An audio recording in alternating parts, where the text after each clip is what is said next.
Hello, all of you. I'm happy that you all beautiful ladies present here are keen to know about PCOS.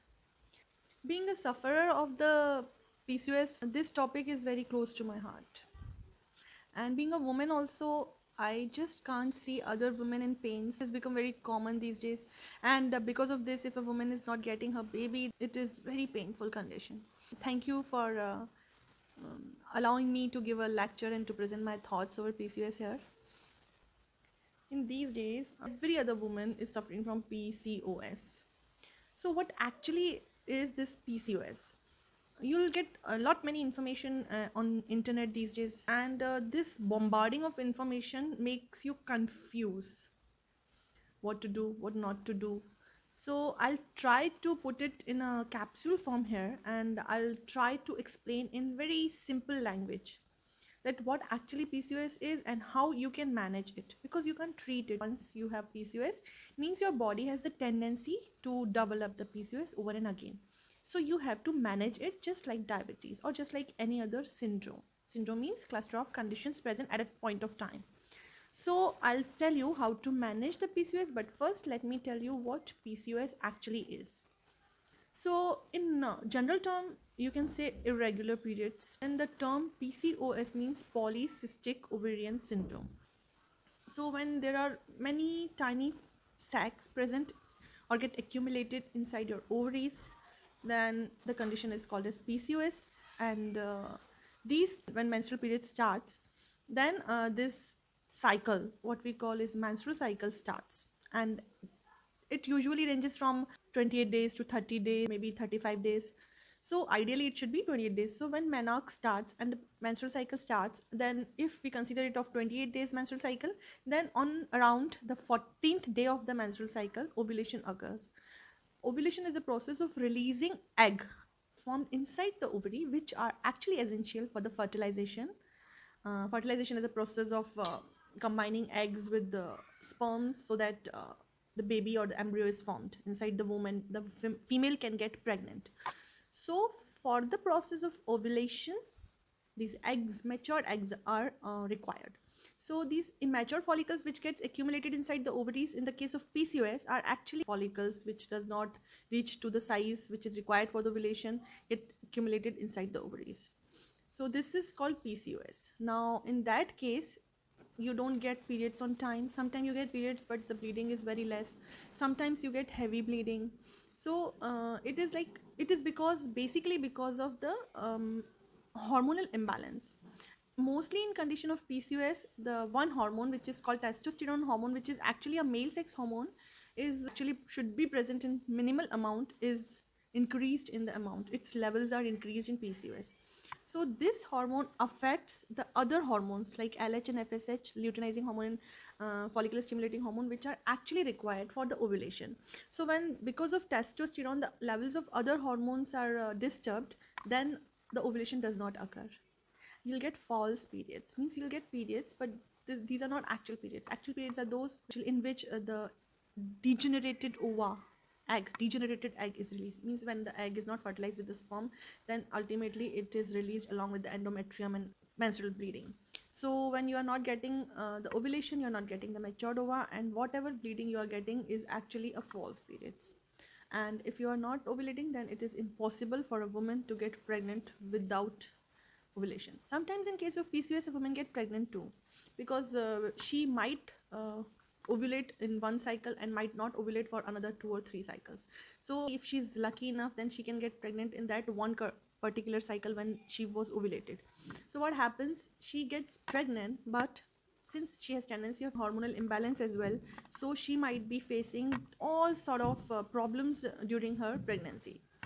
So these are the complications of PCOS, long-term complications. And now if we talk about the symptoms of the PCOS, means how can you know that, then there are certain clinical signs of signs and symptoms which you can see by naked eyes and you can observe and you can say that yes, she is suffering from PCOS. And there are some symptoms which are like tested in labs. These are biochemical signs of PCOS.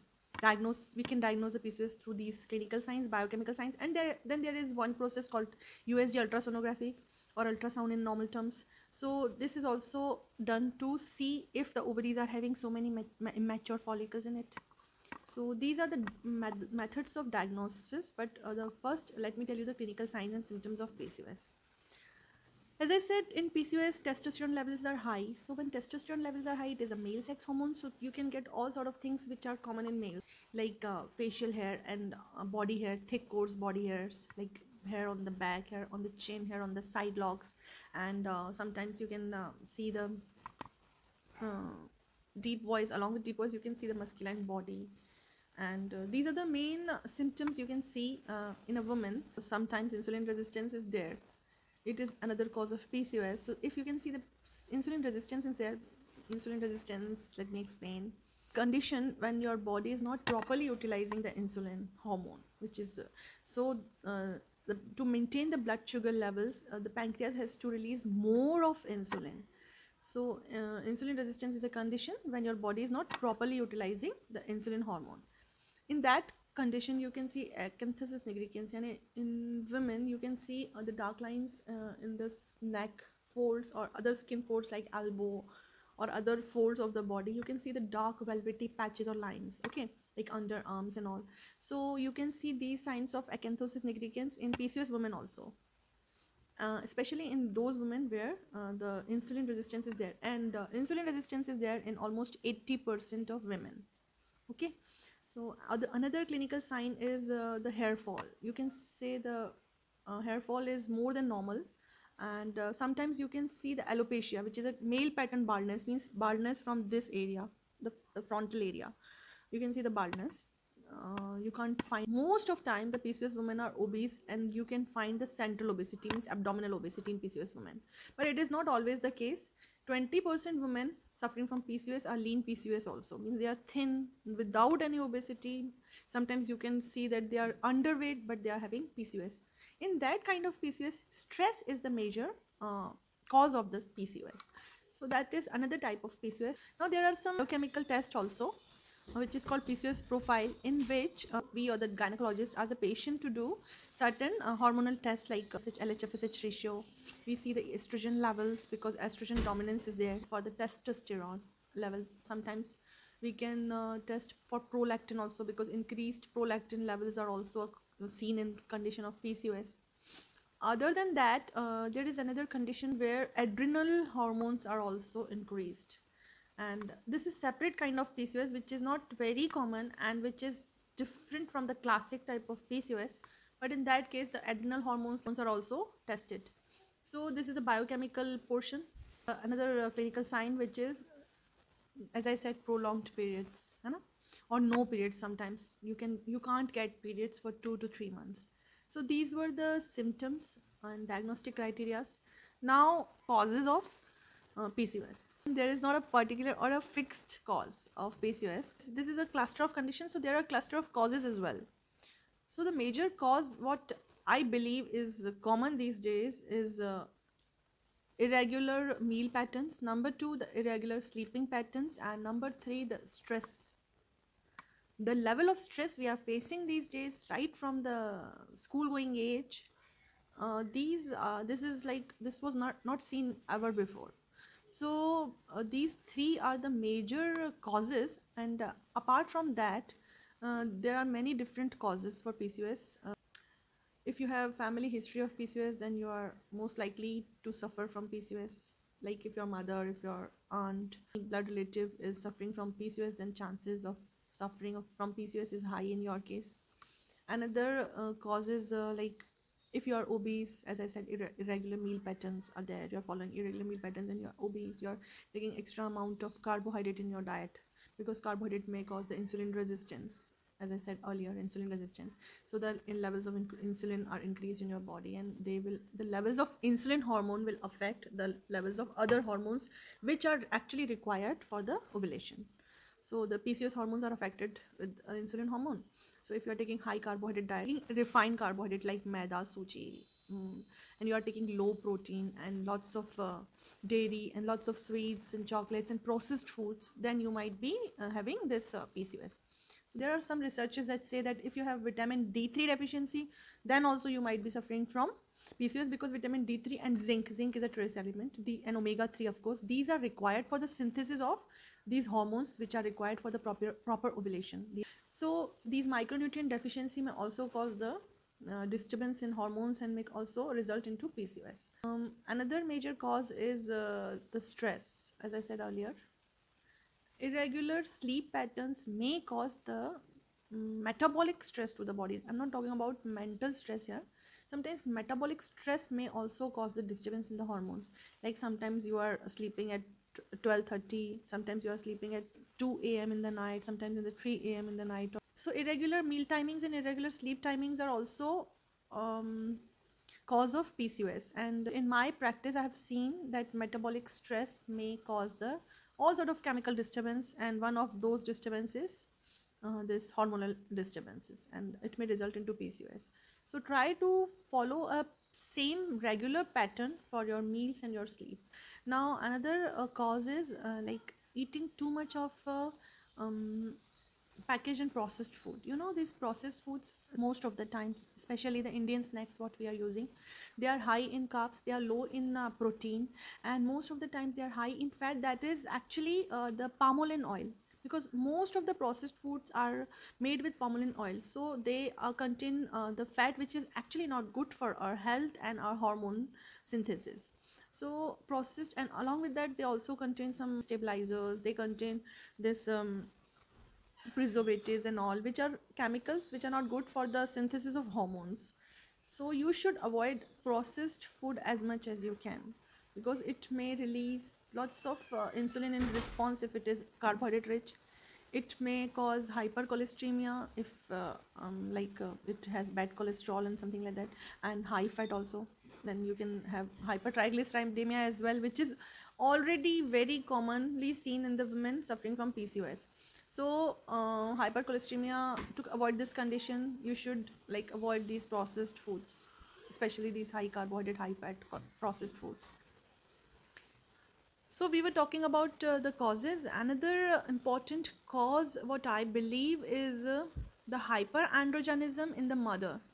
Means the high concentration of testosterone hormone in the mother during the pregnancy. So if you are a PCOS woman, then try to manage your PCOS before getting pregnant, and try to keep your hormones balanced so that your child, she is a female child, then she should not suffer from PCOS. Management, it becomes very easy when you know what actually causes your PCOS, because in every woman the PCOS cause is not same. So there are different phenotypes of PCOS. So first find out which phenotype you belong to. According to Rotterdam consensus, a criteria, diagnostic criteria was defined, and according to that diagnostic criteria, there are 4 phenotypes. One type, a woman is like having a irregular periods along with hyperandrogenism, means the conditions where your testosterone levels are high, and so if you are having irregular periods along with body hair, then you are having this classic type of PCOS. This is one type. And in other type, you are having irregular periods but you are not having excess body hair. In another type, you are having excess body hair but your periods are normal. And in another condition, neither you are having irregular periods nor you are having body hair, but you are having polycystic morphology. Means when when the sonography is done, the doctor will find that accumulation of immature follicles inside your ovaries, and it may be because of insulin resistance or the obesity. So this is another type of PCOS. So there are many type of PCOS. So first find out what is your type and what is the cause of the PCOS you are having. So if you find the cause, then there are the management methods. This is multi-dimensional approach. Therefore we are having the midwives also here as a speaker, the physiotherapist also we have as a speaker, and I'm dietitian also here for as a speaker, because we can treat the PCOS through multi-dimensional approach. You know, holistic approach should be there for the PCOS management. Like we should first consider the diet, then the stress management. It could be through yoga or any other processes, and indulging into some hobbies or something like that, or meditation and all. And then there should be physical exercise, physical activity, so that if you're obese, then you should reduce the weight also. So these are the things that you should focus on. So I'm here talking about the diet only. So if we are talking about the diet, the first rule is, if you are having PCOS, then don't take excess amount of carbohydrate. Low carbohydrate is good for you. So, and if I'm talking about carbohydrate and I'm saying low carbohydrate, means please avoid refined carbohydrate, because it may increase your insulin levels, because it gets absorbed from the intestine very fast, it gets digested very fast, it may cause insulin spikes and blood sugar spikes. So always avoid refined carbohydrate and take the carbohydrate which is complex, like cereals if you are taking, or atta if you are taking, then mix some jowar atta, bajri, ragi atta into it. And these attas are like high in fiber and low in GI, means they are not readily absorbed and they are not coming into refined carbohydrate list. And you can also include the wheat bran, the wheat covering thing, into the wheat flour to make rotis. Go for the moderate protein, especially from the plant origin, because there are certain researchers that say that protein from the plant origin is good if you are suffering from PCOS. If you are using the plant-based food in combination, like few amino acids which are missing in dals, if you are taking those dals with cereals, then you can have the complete protein from plants as well. If you are overweight, your calories should also be monitored. Dietitian, she will definitely plan a diet of moderate calories, not very high calories, okay? Or you can also use the dals with husk, or moong, and rajma and chole, all sort of millets you can have. To include the fiber, you can have fruits and salads. Fruits also, you can watch for certain foods which are high in sugars, like grapes and mango. You can't take too much of mango, a little bit sometimes is fine.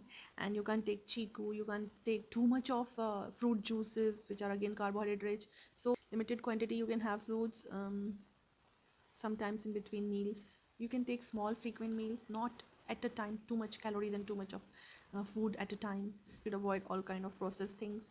You should avoid all sort of bakery products, bakery goods, because they contain again hydrogenated fat and they are calorie dense. They are mostly carbohydrate rich, and refined carbohydrate, which is maida, is there in those bakery goods. The dark chocolates actually help the women suffering from PCOS during their premenstrual syndrome, because these PCOS women are having severe premenstrual syndrome as well. Premenstrual syndrome means certain conditions before menstruation, when you get irritated very soon. You are having pain in your thighs, you are having pain in your lower abdomen, you are having mood swings and irritable mood and all. This is called PMS. So to avoid that PMS, you can have a little bit of dark chocolate sometime, not regularly, as an excuse of mood swings and PMS. So, and you should like take fresh vegetables, preferably if they are organic. As I said, estrogen dominance means estrogen levels are high in your body, then you may be suffering from PCOS. And there are certain environmental estrogens also which we should avoid, like xenoestrogens we call them. Like, you should not use too much of cosmetics and perfumes. You should keep yourself away from the pesticides and the sprays, mosquito sprays and all, because they contain environmental estrogen, certain chemicals which may disturb your hormones, which may cause estrogen dominance in ladies. So these are the things which we should focus on. The seed cycling, which is getting popularity these days. 5-6 years back, when I myself was suffering from PCOS, I was looking for the some remedies which are natural, because taking hormones are having their chunk of side effects.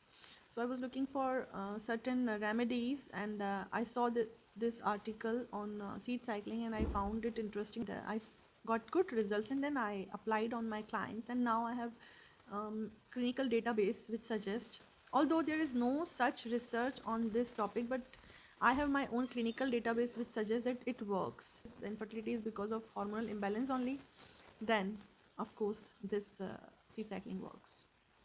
So and I have seen many anecdotal reports from all over the globe which suggest that seed cycling works in case of PCOS, menopausal condition as well. Seed cycling is actually incorporating certain kind of seeds in women's diet, and this incorporation is based on the um, female's menstrual cycle. Means these seeds are cyclically rotated and given according to the menstrual cycle. Because as you all know that if a woman's menstrual cycle is of 28 days, then from day 1 to day 14 is considered as a follicular phase, when the ova is getting matured and endometrium, means the inner lining of your uterus, is getting thickened.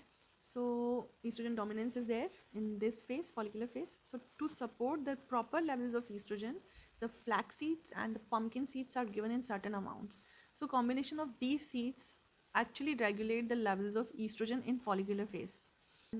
There should be certain environment for the implantation of fertilized ova, means when this ovulation occurs and egg is released and combined with the sperm, then it should be implanted in the endometrium of the uterus. So for that implantation and of embryo, uh, your body needs progesterone during the 15th day of the menstruation till the 30th or the 28th day of your cycle, if the cycle is of 28 days. So this progesterone is the hormone which is like dominated in the second half of the cycle. Estrogen is always there in the second half as well, but lesser than first half. So to support that progesterone and to support that estrogen as well, you should take the sesame seeds and sunflower seeds. Sesame seeds basically manage your estrogen, and sunflower seeds are good for the progesterone boost. Along with that, they give zinc and other trace elements which are, and omega-3 as well, which are good for the proper balance of hormones. So in that luteal phase, from day 15 till day 28 luteal phase, the progesterone dominance is there. Amount of the seeds is decided according to your height, weight, your allergic conditions, and the atmosphere, the temperature of the atmosphere, and the acceptability of your body, how your body responds to that seeds.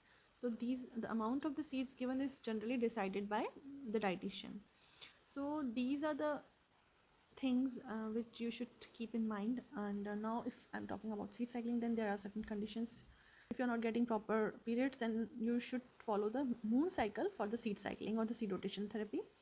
In that case, the seeds, pumpkin and flax, this which is first set of seed, should be taken from the new moon day. New moon day is the next day of Amavasya.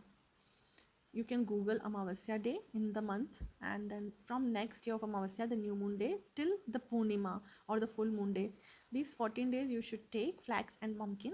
And then from full moon day, you should take the other set of seeds, which is sunflower and black sesame seeds, and it is taken till the Amavasya.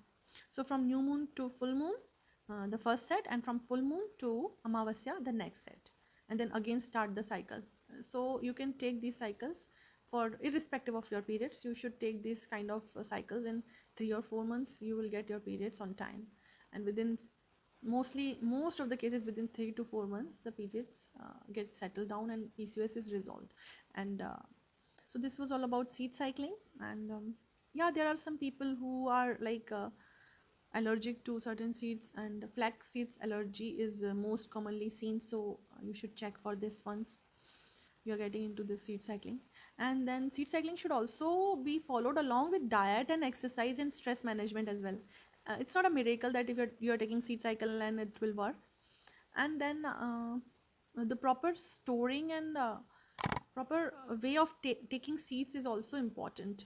Like you should store the seeds in the airtight containers, in dark. You should keep them in dark and cool atmosphere so that omega-3 does not get oxidized. And then to increase its shelf life as well, because these people, because of omega-3, have the very small shelf life, means they get rotted, or they get rotted very fast, and the fat in these seeds can be oxidized very fast and rancidity occurs. And now the way of taking these seeds, you should chew well if you are taking these seeds, or else you can grind the seeds which are required for 1 week, and you should not grind the seeds all at once for 3 months. Then you can add it to your smoothies, to your salad or something like that, or you can take, but you should take it on fixed time each day. I would rather suggest to take the seeds alone, not mix with any food, because when you're taking these seeds alone now, then you'll get 100% benefits of its nutrients, because its nutrients get absorbed nicely. And you should not take it empty stomach, but keep it away from the food, like 1 hour gap should be there. Not it should Seeds should not be the first meal in the morning, because sometimes flax may create problems. It may create some gut irritability, and you can get loose motions as well. So try to incorporate seeds before your 1 hour before your meal, lunch or something like that. This was all about seed cycling, and I hope you like this session. Thank you so very much, and stay happy, and take care of